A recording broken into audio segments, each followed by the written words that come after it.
Hello दोस्तों, मैं अनूप गुप्ता आप सभी का फिर एक बार आपके ही YouTube channel accounts with Anoop में स्वागत करता हूं। आइए आज का टॉपिक हम लोग स्टार्ट करते हैं। अगर वीडियो अच्छा लगे तो लाइक और चैनल को सब्सक्राइब करके बेल आइकन प्रेस कर दीजिए ताकि आने वाले सभी वीडियोस की नोटिफिकेशन आप सभी को मिलती रहे। आइए स्टार्ट करते हैं। देखिएगा, आज सबसे पहले हम लोग एक स्टेटमेंट का मतलब जानेंगे, है ना। स्टेटमेंट बोलता है accounting is an art as well as science. इसका मतलब पहले हम लोग जानते हैं, बोलता है अकाउंटिंग आर्ट और साइंस का कॉम्बिनेशन है। अब क्यों बोला इसके बारे में हम लोग जानते हैं। देखिएगा, सबसे पहले हम लोग जानते हैं अकाउंटिंग को आर्ट क्यों बोला गया, है ना।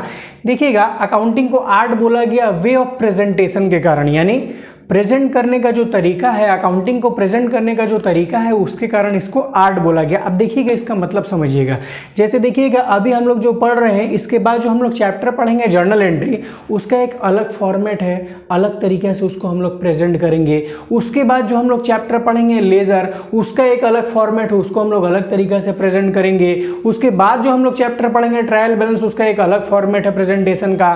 फिर फाइनल अकाउंट का अलग फॉर्मेट है प्रेजेंटेशंस का, है ना। तो यहाँ पे क्या होता है, अलग अलग चीज को अलग अलग तरीके से हम लोग क्या करते हैं, प्रेजेंट करते हैं अकाउंटिंग में, इसीलिए इसको बोला गया आर्ट। और साइंस क्यों बोला गया बाबू, इसके बारे में समझिए। जैसे देखिएगा, जब हम लोग साइंस पढ़ते हैं तो वहाँ क्या रहता है बाबू, बहुत सारा प्रिंसिपल्स होता है, रूल्स होता है, लॉ होता है, रेगुलेशन होता है ना। तो आपको क्या लगता है अकाउंटिंग में ऐसा कुछ नहीं है, जैसे मन करे वैसे रिकॉर्ड कीजिएगा। मेरा मन किया हम जैसे मन वैसे रिकॉर्ड कर दिया, आपका मन किया आप जैसे मन वैसे रिकॉर्ड कर दिए। नहीं बाबू, यहाँ पे भी क्या है, जो हम लोग अकाउंटिंग करने जाते हैं, बिजनेस इंफॉर्मेशन, बिजनेस ट्रांजेक्शन को रिकॉर्ड करने जाते हैं, तो बहुत सारा प्रिंसिपल्स है जिसको फॉलो करते हुए हम लोग रिकॉर्ड करते हैं। इसीलिए अकाउंटिंग को आर्ट और साइंस दोनों कहा गया बाबू, है ना। तो बोलता है accounting is an art as well as science, है ना। अब आगे आइए, हम लोग देखते हैं अकाउंटिंग प्रिंसिपल्स। देखिएगा, अकाउंटिंग प्रिंसिपल्स का मतलब हम लोग जानते हैं क्या होता है, इसके बारे में समझते हैं। देखिएगा, जब भी हम लोग बिजनेस ट्रांजैक्शंस को रिकॉर्ड करने जाते हैं, बिजनेस इंफॉर्मेशंस को, बुक्स ऑफ अकाउंट्स मतलब जो कॉपी, जो खाता जिसमें आप रिकॉर्ड कर रहे हैं, उसमें जब भी बिजनेस इंफॉर्मेशंस को हम लोग रिकॉर्ड करने जाते हैं ना, तो बहुत सारा रूल्स है बाबू, प्रिंसिपल्स है जो हमको प्रॉपर गाइडेंस प्रोवाइड करता है, प्रॉपरली गाइड करता है, ताकि हमारा जो इंफॉर्मेशन है वो करेक्ट और सिस्टमैटिक मैनर में बुक्स में क्या हो, रिकॉर्ड हो बाबू। और सिस्टमैटिक मैनर में रिकॉर्ड होने से फायदा क्या होगा, वहां से जो व्यू निकल के आएगा, देखिए तो आपको प्रॉपर्ली गाइड किया है ना, प्रॉपर्ली गाइड किया, उसके बाद आप रिकॉर्ड किए, तो उसके बाद से वहां से जो व्यू निकल के आएगा बाबू, ट्रू व्यू निकलेगा, फेथफुल व्यू निकलेगा, है ना। तो उसी को हम लोग बोलते हैं अकाउंटिंग प्रिंसिपल्स। आइए देखते हैं अकाउंटिंग प्रिंसिपल्स। बोलता है accounting principles refer to the rules and guidelines adapted for recording business transaction in the books of accounts. जब भी हम लोग बुक्स ऑफ अकाउंट्स में बिजनेस ट्रांजैक्शंस को, बिजनेस इंफॉर्मेशन को रिकॉर्ड करने जाते हैं बाबू, तो जितना सारा रूल्स और प्रिंसिपल्स है ना, सब हमको प्रॉपर्ली क्या करता है, गाइड करता है, गाइडेंस प्रोवाइड करता है ना, गाइडलाइन प्रोवाइड करता है। क्यों गाइडलाइन प्रोवाइड करेगा भाई, ताकि मेरा जो इंफॉर्मेशन है वो बुक्स ऑफ अकाउंट्स में, बिजनेस का बुक्स में प्रॉपर्ली और सिस्टमैटिकली रिकॉर्ड हो। और जानते हैं बाबू, जब भी कोई चीज प्रॉपर और सिस्टमैटिक वे में होता है ना, तो वहां से जो रिजल्ट निकल के आता है वो जानते हैं कैसा होता है, ट्रू एंड फेयर व्यू, यानी फेथफुल रिजल्ट निकल के आता है ना। तो बोलता है क्या फायदा है, this enables businesses to present true and fair view of books of accounts, है ना।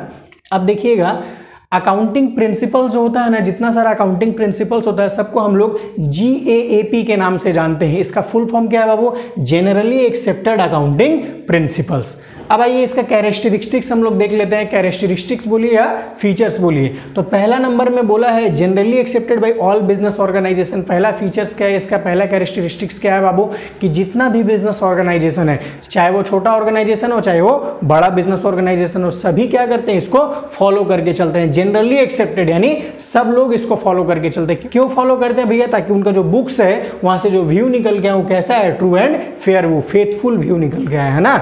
अब आइए दूसरा बोलता है मैन मेड। देखिएगा बाबू, मैन मेड का मतलब क्या होता है इसके बारे में समझाते हैं। साइंस का जो प्रिंसिपल्स होता है ना, साइंस का जो रूल्स रेगुलेशन होता है, उसमें से कई रूल्स रेगुलेशन जो होता है ना, वो आपका रिसर्च करके लेबोरेटरी में पता चलता है, मतलब बहुत सारा केमिकल वगैरह के साथ टेस्ट करके पता चलता है। बट यहाँ ऐसा कुछ नहीं है, मैन मेड है, मतलब ह्यूमन बींग इसको डेवलप किए हैं। कौन डेवलप किए हैं, ह्यूमन बींग। अब ह्यूमन बींग मतलब कौन लोग, मतलब वैसे लोग जिनको क्या है, अकाउंटेंसी का बहुत साल का एक्सपीरियंस है, बहुत ज़्यादा नॉलेज है, तो वैसे लोगों ने मिलकर इसको क्या किया है, डेवलप किया है, मैन मेड। बाबू, ठीक है ना।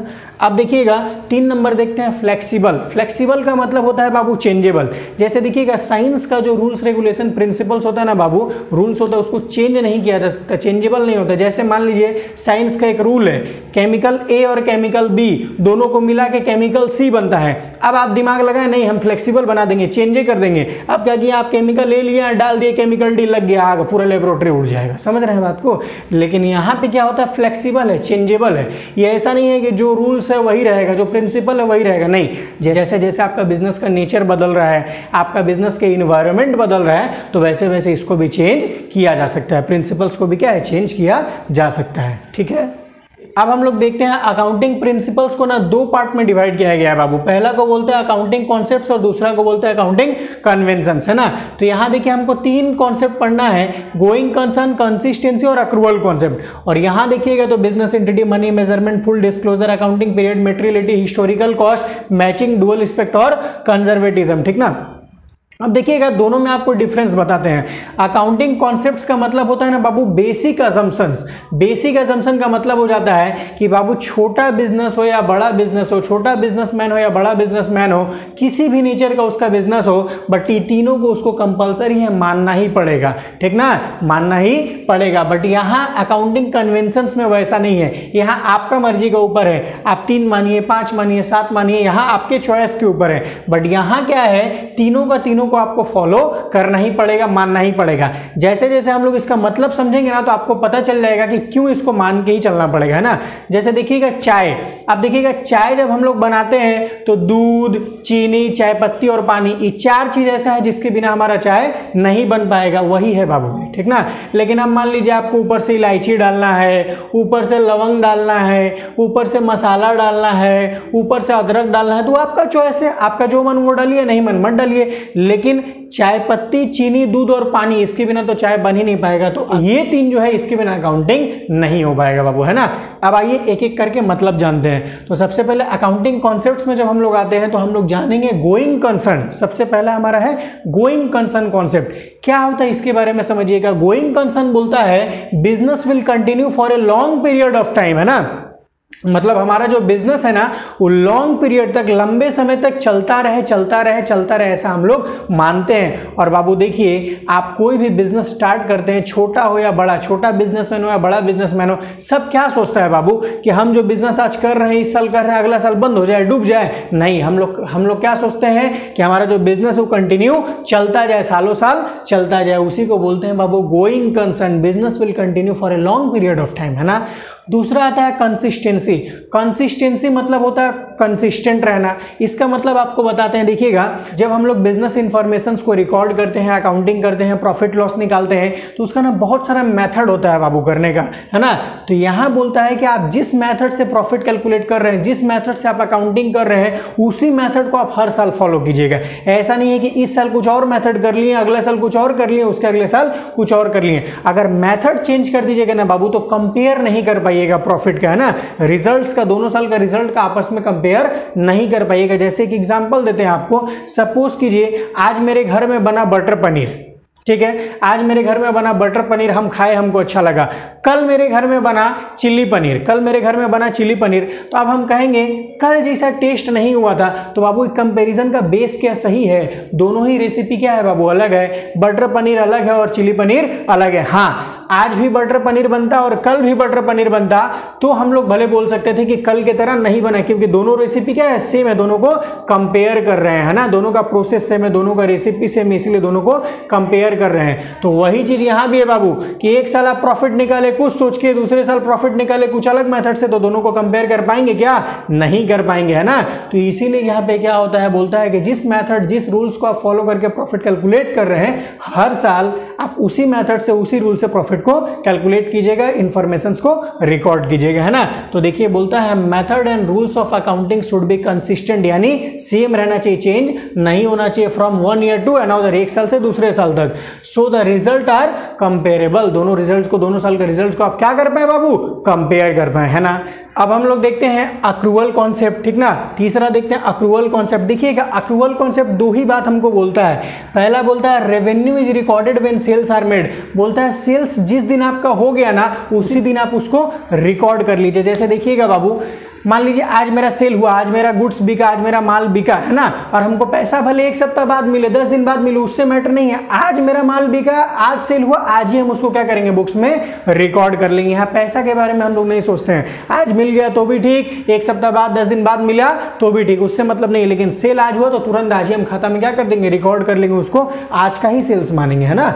और दूसरा बोलता है expenses is recorded as incurred, बोलता है कि जिस दिन का आपका खर्चा हो रहा है, जिस टाइम का खर्चा हो रहा है, आप पैसा भले बाद में पेमेंट कर रहे हैं लेकिन उसको उसी दिन रिकॉर्ड कीजिए। जैसे देखिएगा, सपोज कीजिए हम किराए के घर में रहते हैं और एक महीना का भाड़ा है 5,000 रुपया, ठीक ना, 5,000 पर मंथ रेंट है। तो सपोज कीजिए जनवरी महीना का रेंट, जनवरी महीना में हम पूरा रहे, तो जनवरी 30 तारीख को रेंट क्या हो गया बाबू, ड्यू हो गया, पूरा एक महीना रह लिया, मतलब अब लैंडलॉर्ड को हमको 5,000 रुपया देना है। तो मान लीजिए मेरा सैलरी आएगा 3-4 फरवरी को, हम उस दिन देंगे, तो भले पैसा फरवरी में दे रहे हैं लेकिन इसका मतलब ये खर्चा फरवरी का हो गया नहीं, खर्चा कब का है बाबू, जनवरी, क्योंकि जनवरी पूरा महीना हम रहे तो जनवरी का ही रेंट देंगे ना, तो ये खर्चा कब का है, जनवरी का खर्चा। तो बोलता है जनवरी में ही आप उसको क्या कीजिए, रिकॉर्ड कर दीजिए। भले आपके पास पैसा अभी नहीं है, आपके पास जब पैसा आएगा आप फरवरी में पेमेंट कीजिए, मार्च में पेमेंट कीजिए, उससे मतलब नहीं है, लेकिन खर्चा कब का है, जनवरी का, तो उसको जनवरी में ही आप क्या कर लीजिए, रिकॉर्ड कर लीजिए। वही बोलता है expenses is recorded as incurred, मतलब अक्रूवल कॉन्सेप्ट पे देखिएगा हम लोग पैसा नहीं देखते हैं, पैसा आज मिले या कल मिले मैटर नहीं है, जिस दिन सेल्स करेंगे उस दिन रिकॉर्ड कर लेंगे। वैसे ही मेरा कोई खर्चा हो रहा है, उसका पैसा हम आज दें या 10 दिन बाद दें मैटर नहीं है, लेकिन खर्चा अगर आज का है तो आज ही उसको क्या कर देंगे, खाता में रिकॉर्ड कर लेंगे, है ना। अब हम लोग देखते हैं अकाउंटिंग कन्वेंशंस के बारे में, है ना। तो सबसे पहले हमारा बिजनेस एंटिटी, उसके बारे में समझते हैं। तो बिजनेस एंटिटी बोलता है owner is treated as separate entity from business. Business entity बोलता है कि ओनर और बिजनेस यानी मालिक और बिजनेस दोनों क्या है, सेपरेट एंटिटी है बाबू, दोनों अलग है, दोनों एक नहीं है। और याद रखिएगा जब भी हम लोग अकाउंट्स पढ़ते हैं तो खुद को क्या मानते हैं बाबू, बिजनेस। ये बात हम पहले भी कहे हैं, आज भी कह रहे हैं, खुद को क्या मानेंगे, बिजनेस। हम बिजनेस हो गए तो ओनर कौन है, ओनर वहां बैठा हुआ है। आप इमेजिन कर लीजिए, एज्यूम कर लीजिए कि ओनर वहां बैठा हुआ अलग पर्सन है और हम क्या है, अलग पर्सन है। क्योंकि देखिएगा बाबू, किसी भी बिजनेस का एक अलग नाम होता है, एक अलग पहचान होता है। आप देखिए हल्दीराम का मिठाई आप लोग सब खाते हैं, हल्दीराम का ओनर का नाम आपको पता है क्या, नहीं। मिठाई को किस नाम से जान रहे हैं, हल्दीराम, जो कि बिजनेस का नाम है ना। तो वैसे ही बिजनेस का नाम अलग है और प्रोप्राइटर यानी ओनर का नाम अलग है, दोनों को क्या करेंगे, अलग ट्रीट करेंगे, सेपरेट एंटिटी ट्रीट करेंगे, है ना। और देखिए बाबू, जब हम और मालिक दोनों अलग हो गए, दोनों सेपरेट हो गए, तो हमारे बीच का भी ट्रांजेक्शन क्या होगा, बुक्स ऑफ अकाउंट्स में रिकॉर्ड होगा ना। तो वही देखिए बोला है, transaction between business and owner must be recorded.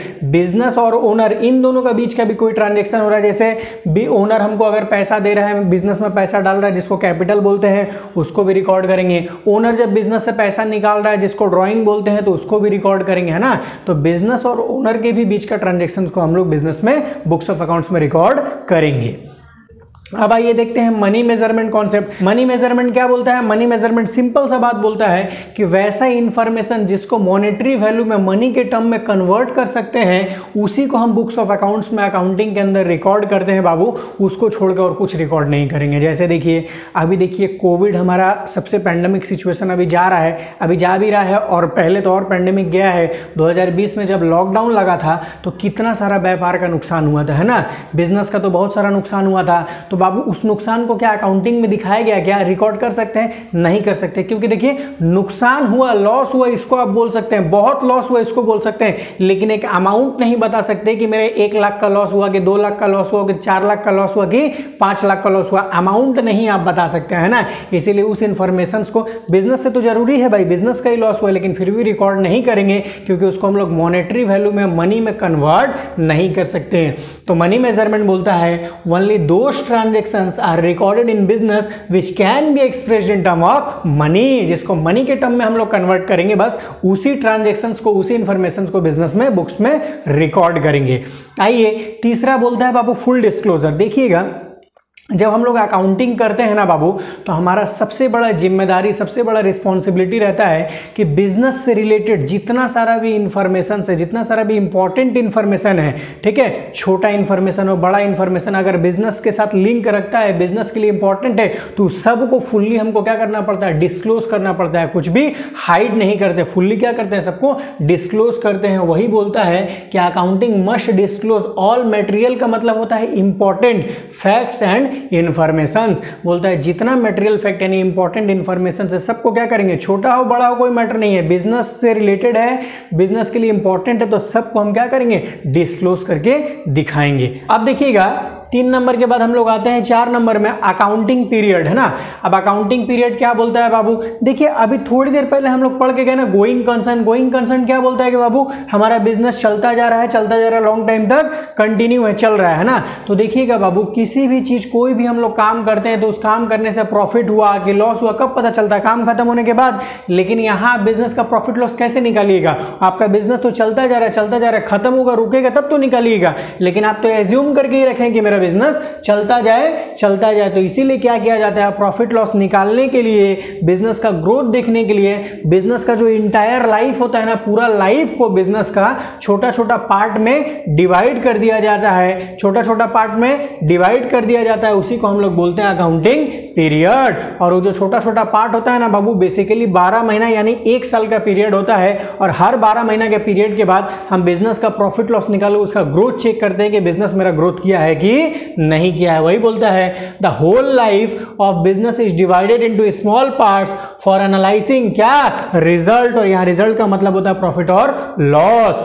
Normally a period of 12 month are consider for this purpose. Normally हम लोग 12 महीना का ही पीरियड यानी 1 साल के पीरियड को क्या बोलते हैं, अकाउंटिंग पीरियड। अब आइए 4 नंबर के बाद हम लोग देखते हैं 5 नंबर मेटेरियलिटी के बारे में जानते हैं। ये क्या बोलता है बाबू, एकदम सिंपल सा बात बोलता है कि जितना भी अननेसेसरी इन्फॉर्मेशन है ना उसको आपको बुक्स ऑफ अकाउंट्स में बिजनेस में रिकॉर्ड करने का कोई ज़रूरत नहीं है। जो इंपॉर्टेंट है बस आप उसी को रिकॉर्ड कीजिए, अननेसेसरी इनसिग्निफिकेंट को रिकॉर्ड करने की जरूरत नहीं है। जैसे मान लीजिए मेरा रेस्टोरेंट का बिजनेस है, अब उसे मान लीजिए कोई सब्जी वगैरह सर्व करते हुए थोड़ा सा ग्रेवी उसका गिर गया तो क्या कीजिएगा, उसको भी उठा के लिख दीजिएगा इतना रुपये का लॉस हुआ है, उसको भी वजन करके लिखिएगा लॉस। तो बोलता है नहीं, वो सब करने का कोई ज़रूरत नहीं है, जो इंपॉर्टेंट इन्फॉर्मेशन है उसी को आप रिकॉर्ड कीजिए, है ना। अब हम लोग 6 नंबर देखते हैं हिस्टोरिकल कॉस्ट, है ना।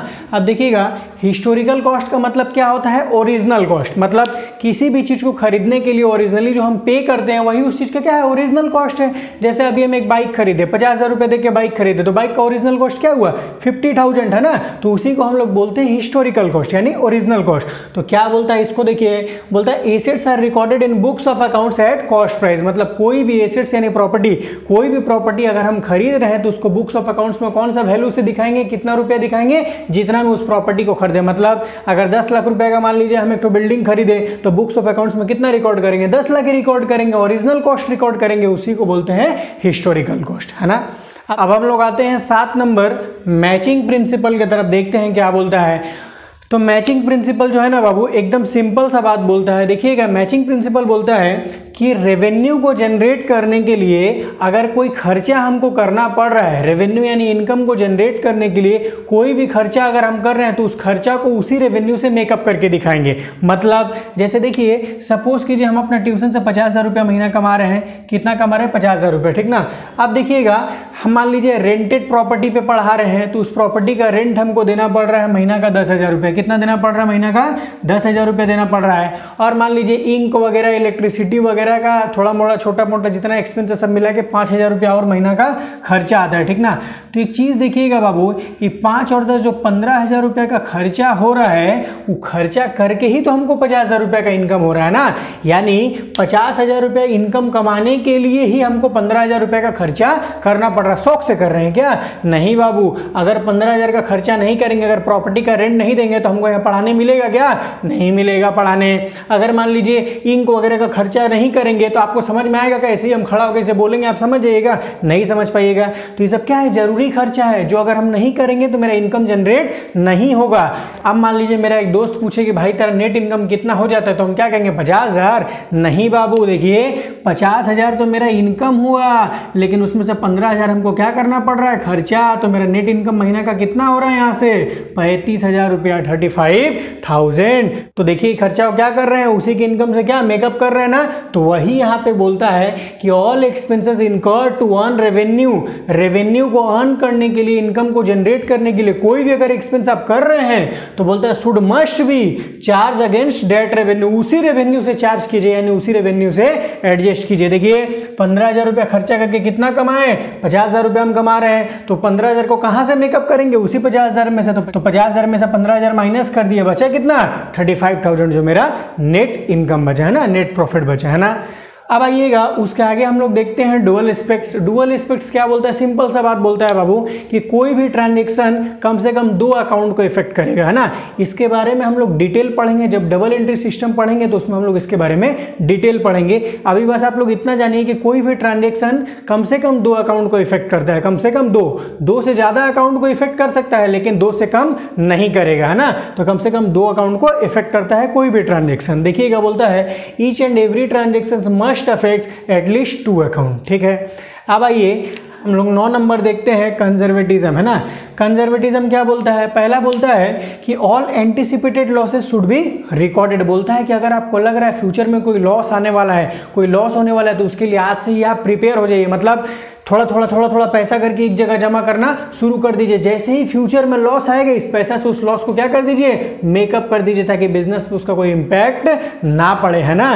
तो वही बोलता है कि all anticipated losses should be recorded. और दूसरा बोलता है कि all anticipated income should be ignored. मतलब अगर लग रहा है आपको कि फ्यूचर में कोई इनकम होने वाला है तो उसको आज रिकॉर्ड करने का कोई जरूरत नहीं है। जब फ्यूचर में इनकम होगा उसी समय रिकॉर्ड कीजिएगा। अभी से मान लीजिए रिकॉर्ड कर लिए और फ्यूचर में जाके इनकम हुआ नहीं तो हार्ट अटैक आ जाएगा, है ना। हम लोग सोच के रखते हैं ना कि दोस्त का जन्मदिन आ रहा है, पार्टी लेंगे, और पता चला जिस दिन जन्मदिन है उसी दिन दोस्त गाड़ी पकड़ के फैमिली के साथ बाहर टूर में निकल गए, तो क्या हो जाता है, सदमा लग जाता है कि भाई कितना खर्चा करने का सोचा था, ये दोस्ते भाग गया। तो यहाँ भी क्या है कि all anticipated income should be ignored. मतलब लग रहा है कि फ्यूचर में अगर कोई इनकम होगा तो जब होगा तब लिखेंगे, अभी से उसको लिखने का कोई जरूरत नहीं है, ठीक है। फिर आज के लिए इतना ही, इसके आगे हम लोग अगले क्लास में देखेंगे। वीडियो अच्छा लगा हो तो लाइक और चैनल को सब्सक्राइब करके बेल आइकन प्रेस कर लें ताकि आने वाले सभी वीडियोस की नोटिफिकेशन आप सभी को मिलती रहे। Thank you very much.